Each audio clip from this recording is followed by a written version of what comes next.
राधे राधे दोस्तों।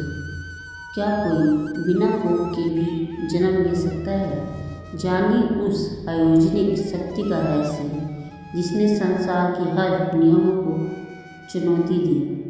ईश्वर जब धरती पर आते हैं तो वह प्रकृति के नियमों का मोहताज नहीं होते। आज हम उस महाशक्ति की बात कर रहे हैं जिनका जन्म किसी माता की कोख से नहीं हुआ, बल्कि वह तो भक्तों के प्रेम और तपस्या के फल स्वरूप प्रकट हुई। इस सत्य को समझने के लिए तर्क नहीं, केवल भाव की आवश्यकता है। चलिए दोस्तों, आपको हम इस कथा के बारे में बताते हैं कैसे जन्मी, इनका जन्म कैसे हुआ, कैसे बिना गर्भ के राधा रानी का जन्म हुआ। धार्मिक कथाओं के अनुसार आज से 5200 वर्ष पूर्व मथुरा जिले के गोकुल महावन कस्बे के निकट रावल गांव में विश्ववाहनों एवं कीर्तिकादा की पुत्री के रूप में राधा रानी ने जन्म लिया था। राधा रानी के जन्म के संबंध में यह कहा जाता है कि राधा जी माता के पेट से पैदा नहीं हुई थी। उनकी माता ने अपने गर्भ में वायु को धारण कर रखा था। उसने योग माया के प्रेरणा से वायु को ही जन्म दिया, परंतु वहाँ राधा रानी अपनी खुद की इच्छा से स्वेच्छा से प्रकट हुई। श्री राधा रानी जी कलिंदजा कुलवर्ती निकुंज प्रदेश के एक सुंदर मंदिर में प्रकट हुई। उस समय भद्रपद का महीना था, शुक्ल पक्ष की अष्टमी तिथि, अनुराधा नक्षत्र, मध्याह्न काल 12 बजे और सोमवार का दिन था। उस समय राधा जी के जन्म पर नदियों का जल पवित्र हो गया।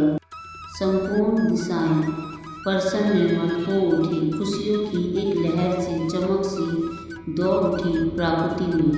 विश्वभानु और कीर्तिदा ने पुत्री के कल्याण की कामना से आनंददायिनी 2 लाख उत्तम गाय ब्राह्मणों को दान में दी। ऐसा भी कहा जाता है कि एक दिन जब विश्वभानु जी जब एक सरोवर के पास से गुजर रहे थे, तब उन्हें एक बालिका कमल के फूल पर तैरती हुई मिली, जिसे उन्होंने पुत्री के रूप में अपना लिया।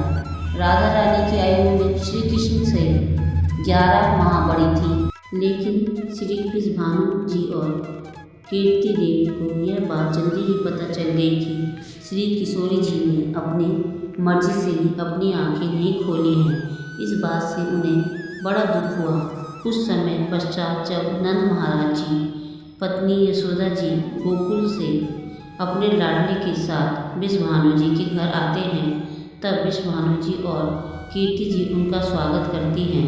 यशोदा जी कन्हैया को गोद में लिए राधा जी के पास आती हैं और जैसे ही श्री कृष्ण और राधा आमने सामने आते हैं, तब राधा जी अपनी पहली बार आंखें खोलती हैं। अपने प्राण प्रिय श्री कृष्ण को देखने के लिए वह एक टक कृष्ण जी को देखती हैं। अपनी प्राण प्रिय को अपने सामने एक सुंदर सी बालिका के रूप में देखकर श्री कृष्ण जी स्वयं बहुत आनंदित होते हैं, जिनके दर्शन बड़े बड़े देवताओं के लिए भी दुर्लभ हैं। मनुष्य सैकड़ों जन्म लेकर भी उनके दर्शन नहीं कर पाता। जन्मों तक तपस्या करने पर भी जिनकी एक झलक नहीं मिल पाती, वह है श्री राधा जी। महाराज जी ने जो हमें राधा नाम का एक दिया दिखाया है, ज्योत दिखाई है, उस राह पे हम सबको चलना चाहिए और राधा रानी नाम का भजन कीर्तन नाम जप हमेशा करना चाहिए और सुनना चाहिए।